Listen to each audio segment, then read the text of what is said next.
Hello, I just want to share something with you, um, just in case you're listening.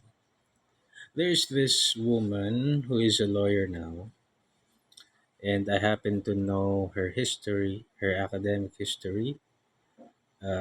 She is a valedictorian from elementary to high school, and she is an achiever from college to law school, and I presume that she's still achieving many things today now that she's a lawyer and has a firm of her own. So I had the pleasure of observing her when I was working. I used to work in the courts, and I have observed that people of power, such as lawyers, judges, and people who have influence, gravitate towards her with respect. Her surname is a plus because her father is an influential figure in our city. They are kind of rich. They're kind of rich, and her father occupied a very high position in government also. But I have observed that she's very charismatic because people of power gravitate towards her with respect, and those who have no power but feels as if they have power gravitate towards her and treats her also with respect. Because sometimes those types of people can go overboard. When you give them the chance to mingle with you, they can go overboard, and they feel as if they are somebody when actually they're not. They're just being arrogant. Anyway, so I did some research because I have time after eating dinner, and I'm thinking about my child. And I was told that you provide the lessons that you failed to learn to your child. Not only material things, but wisdom and lessons and knowledge that you failed to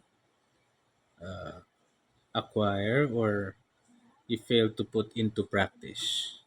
So I did some research for the benefit of my child because I want her or him to grow better, to turn out to be a better person than me.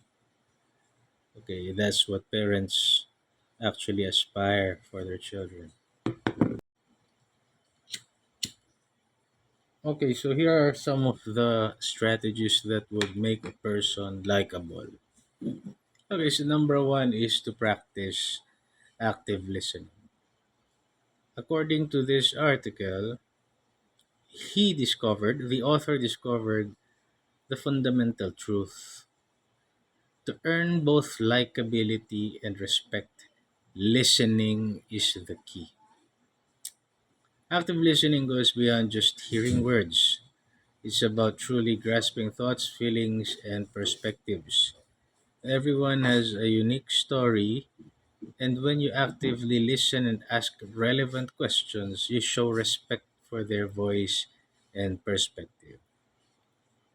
So, I think I was wrong to ask question or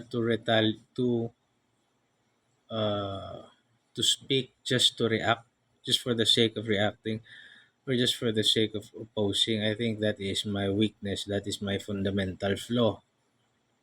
But if you're really listening and you ask relevant questions and you provide uh, opinions that matter, then you will be a likable person. You will not come across as an arrogant person. Number two is the strength in gentleness. Over time, this author came to realize that kindness and gentleness aren't weaknesses, they are strengths. In a world that often equates power with aggression, true strength lies in treating others with compassion and respect no matter what. So I feel that if a child learns this and begins to develop his or her personality with these guiding principles, I think he or she will be someone likable and respected. A renowned Buddhist monk and mindfulness expert once said that when we come into contact with the other person, our thoughts and actions should express our mind of compassion, even if that person says and does things that are not easy to accept. We practice in this way until we see clearly that our love is not contingent upon the other person being lovable. It's a very good quote. It encapsulates the essence of being gentle. It's about loving unconditionally and showing compassion even when it's hard. Always remember that your strength is reflected in how gently you treat others. It's about showing kindness without expecting anything in return. This is what earns you respect and love from others without resorting to people pleasing. Some people are just people pleasers. They don't know how to say no, they just wanted to be loved. No, that's different. Number 3 is to embrace imperfections. Okay. It's about finding beauty in the flaws, appreciating the uniqueness in the imperfect. Because no one's perfect. Another one is to cultivate mindfulness in daily life. You shift from reacting to responding, from hearing to listening, and from existing to truly living. Heightened awareness lets you navigate with intention and authenticity. And it also boosts your mental health. Because, my child, you will be born in a time where uh, mental health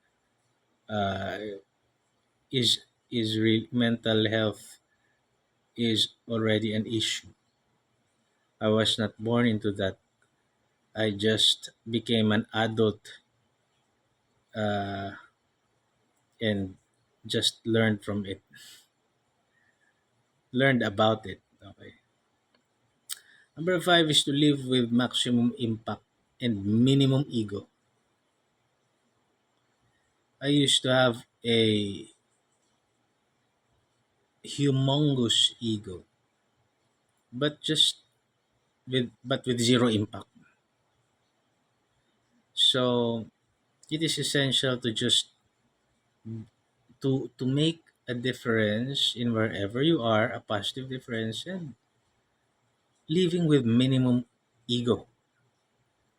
When you strike this balance, making a positive impact while staying humble, you will draw people in.